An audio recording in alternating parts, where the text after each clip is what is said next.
do the first page. Hi, Scott. It's Mark. And Katie. We're here to read you another Christmas story. This is called Darling Saves Christmas, the continuing adventures of Darling, the curly-tailed reindeer. It's kind of like Rudolph, but different. Anyways, here we go. The night before Christmas, Santa was sighing. The sleigh was all ready, but all those planes were flying.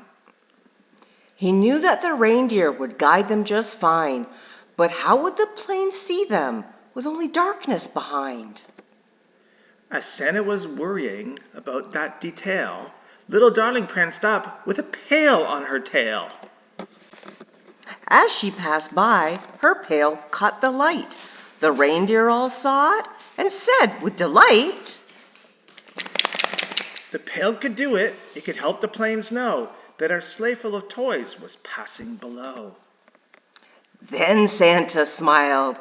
He liked the way that the pail would give light to the back of the sleigh. Good job, Kahlua. Kalua's going to help narrate too. Okay, Kahlua? Okay, Scott? The sleigh had a platform where Darling would be. A glow from her pail would let everyone see. So little Darling, with the curl in her tail, stood on the platform with her bright, shiny pail. As the reindeer took off with the sleigh piled high, Santa felt hopeful, and he let out a sigh. He hoped that the planes could see Darling's pail that was swinging so freely from the curl in her tail. Aw, it's airplanes, Scott. When the first plane passed by, Santa watched with delight as it swiftly flew onward, warned by the lights. Just like the caboose on an old railroad trains, Darling's bright pail alerted the planes. As Darling held on to the back of the sleigh, she smiled as Santa guided the way. At first it was scary as they flew high. All she could see were the stars in the sky. Aww. She began to feel lonely and miss Mom and Dad. But when she looked at Santa, she didn't feel sad. Yet she did worry when he first disappeared down a chimney so tall. All she could see was his beard. There he goes. After moments of waiting, Darling was worried, but she smiled with happiness when up the chimney he scurried. So they kept on their journey all through the night. She almost fell once when she forgot to hold it real tight. Yet Darling was happy to be on the sleigh as she saw their children waking up on Christmas Day. Oh. She took a deep breath when they flew away from rooftop to rooftop as they went on their way. To all of the houses of good girls and boys where Santa so gladly brought them some toys.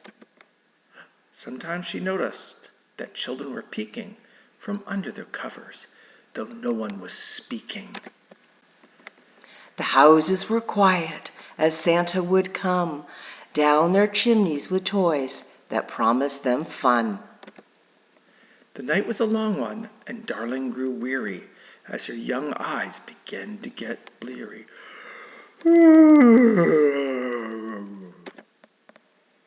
But then she remembered the light from the pail that was shining so brightly from that curl in her tail.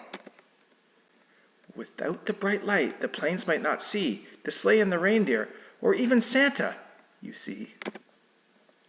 It was up to young Darling to provide the strong light that would warn all the planes throughout the whole dark night. It would sure be scary if a plane hit Santa flying around, eh, Scott? It's a good thing there's Darling. Still, Darling got sleepy. Then suddenly below, she saw the North Pole village sparkling with snow. The elves were all waiting with great expectation. When they saw the sleigh appear, they smiled with elation. Yippee! The North Pole got active as the sleigh came in sight. They knew it was happy end to the very long night. When Santa stepped off of his now empty sleigh, he kissed little Darling, who saved Christmas Day. The end. Hope you like that, Scott.